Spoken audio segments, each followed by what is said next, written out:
माता पिता गुरु गोद में लीधा। उसी तरीके से सब हमारे बाल कलाकार हैं और बाल कलाकार से जो भी गलती हो जाए अपने ही बच्चे समझकर क्षमा कर देंगे, क्योंकि अक्षर पर ध्यान दीजिएगा। हेलो हेलो से हेलो हेलो हेलो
की आंखों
बस भैया राज मोहब्बत को जो फिर जा सरकार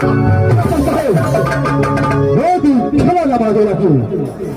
मोदी खड़ा ना मांगे लगो जो खुदे दर्शन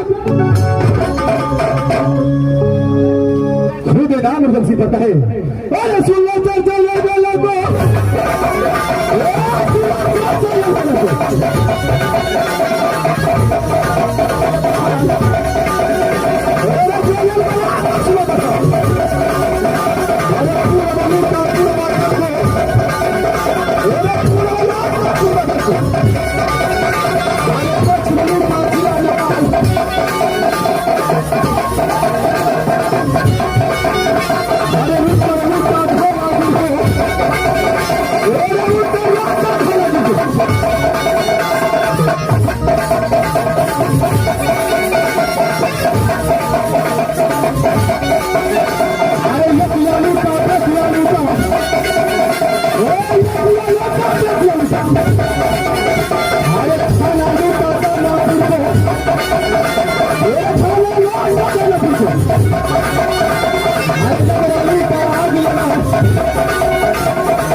अन्न कर झगड़ा पैसा खोजे,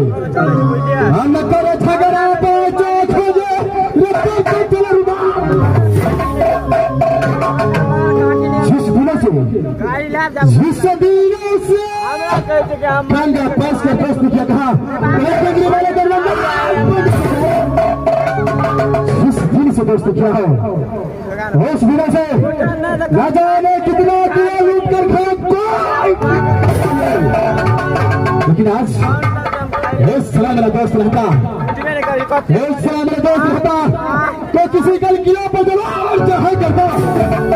लेकिन मेरा दोस्त एक हफ्ते को छुट्टी लेकर आज पिछले किया है, लेकिन एक हफ्ता कौन हो जाता है, ये 2 हफ्ता। लेकिन मेरा दोस्त अभी तक वापस लौट करके नहीं आया है। इस समय मैं अपने दोस्त को बोल लगाता हूँ, अगर मेरा आवाज मेरे दोस्त को कानों तक पहुंच गया तो खबर लौट कर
ठीक है मधा को बेटा कहे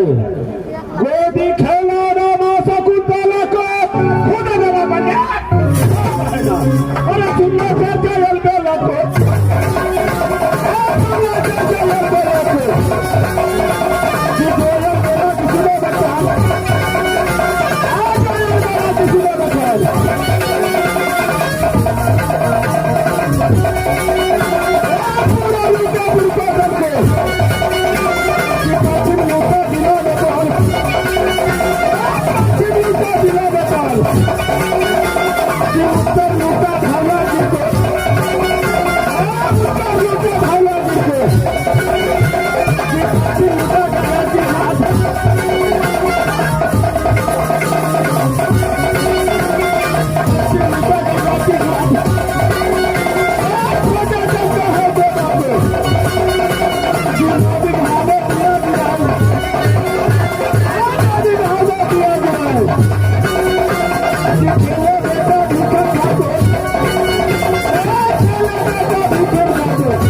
लारे में धगरने मधंगी रुदल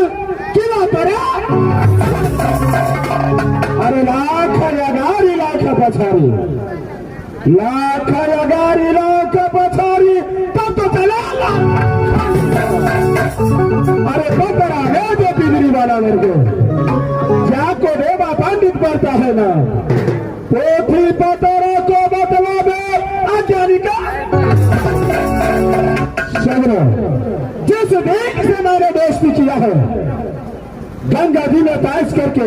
वही मोहब्बत वाला न सुबह बुलाता है न शाम को बुलाता है इसे भी रात में जारी जारी का